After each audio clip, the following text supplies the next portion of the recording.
اور میں اللہ کے حکم سے آیا ہوں کہ وہ موتی میرا نہیں ہے، وہ موتی کسی اور کا نہیں ہے، بلکہ وہ موتی تیرے شوہر کے باپ کا ہے، اس کی وراثت میں اسے ملا تھا، وہ اس کے باپ کا موتی ہے۔ اور سنو، اس کا باپ بہت مالدار تھا، اس کے پاس یہ موتی بہت قیمتی تھا۔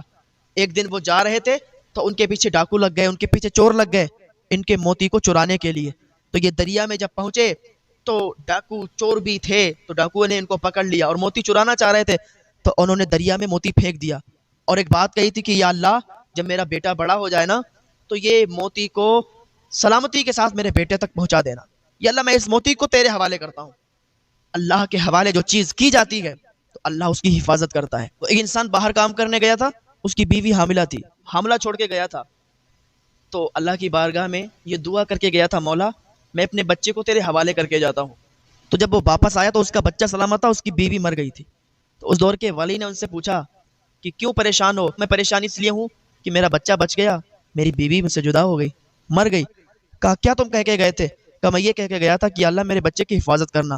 کہا کاش تم یہ بھی کہہ کے جاتے کہ یا اللہ میرے بچے اور بیوی کی حفاظت کرنا، تو آج تمہاری بیوی بھی نہیں مرتی، کیونکہ تم صرف اپنے بچے کو اللہ کی حفاظت میں چھوڑ کر گئے تھے تو اللہ نے تمہارے بچے کی حفاظت کی۔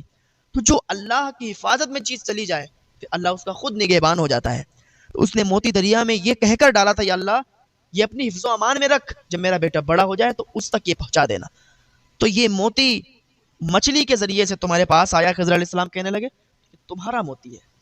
تو وہ لوگ بہت خوش ہوئے، اللہ کا شکر ادا کیا کہ اللہ جب اپنے بندوں کو نوازتا ہے تو پھر بہت نوازتا ہے، اور اتنا نوازتا ہے کہ ان کے دامن چھوٹے پڑ جاتے ہیں۔ یہ بات ویڈیو کو لائک، شیئر اور سبسکرائب کریں۔